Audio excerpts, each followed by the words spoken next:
Jesus talked a lot about money. Money was one of the #1 topics that he discussed. Jesus told his disciples, you cannot serve God and money. And when he told them this, the Pharisees mocked him because they loved money. And so Jesus told them a parable. He told them the story about a rich man and a poor man. The rich man died and the poor man died. The rich man went to hell.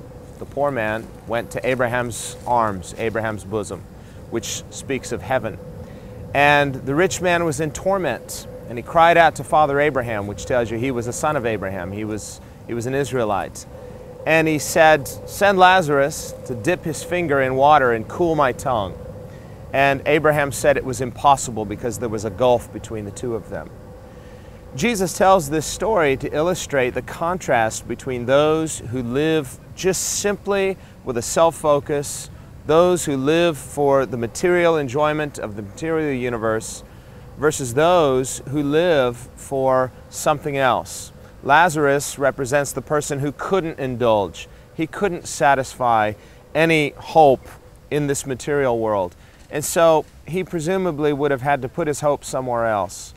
Why is Jesus telling us this story? What is he trying to communicate to us? Jesus is telling us that, one, everybody has to die. This world is not something that we will live in forever, but everybody has to face the final judgment. The Bible says we have one life to live, and after this, the judgment. So the real issue in life is not how to enjoy your best life now, but how to prepare for the life to come. This life is really a dress rehearsal for that which is to come. We also see that this man presumed that he was saved. He considered himself a son of Abraham. We also see the Pharisees thought that they were sons of Abraham. They said to Jesus, we have Abraham as our father. If you remember, that's the very thing that John the Baptist told them not to do. He said, don't tell yourselves you have Abraham as your father, because God is able to raise up these stones as children of Abraham. Jesus also said, if you really loved Abraham, you would have loved me, because Abraham rejoiced to see my day.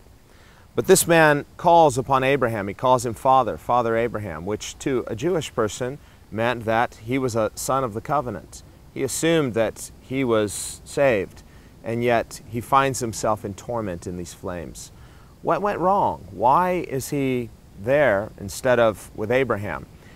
Just as this man should not have presumed that he was in covenant relationship with God, neither should we. We should not just presume that we're saved just because we've prayed a simple prayer, just because we call ourselves Christians, we go to church, we do religious things. What we really see, the real issue here, is that this man, even though he had a form of religion, he called Abraham Father Abraham, and yet his real hope is in material things. He's living for material pleasure. He's not thinking about his neighbor, which Jesus said the second commandment is like the first. To love your neighbor is like loving God.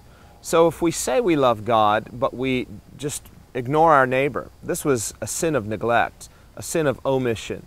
Here Lazarus is laying at his doorstep and he does nothing to help him. Rather, his whole focus is a self-focus. His whole purpose in life is to live for his own selfish enjoyment. The goal of his life was to store up riches for himself, to say to himself, eat, drink, and be merry. If you remember, Jesus told a parable about another rich man in Luke chapter 12, and he said that God said to him, fool, this night your soul will be required of you. Then whose will those things be which you have provided?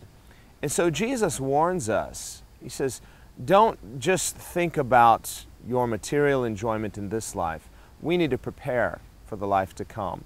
And the way we prepare is by changing our focus from a self-focus to a God focus and to an others focus. If we will give away our lives, Jesus said, if you lose your life for my sake, you will find it.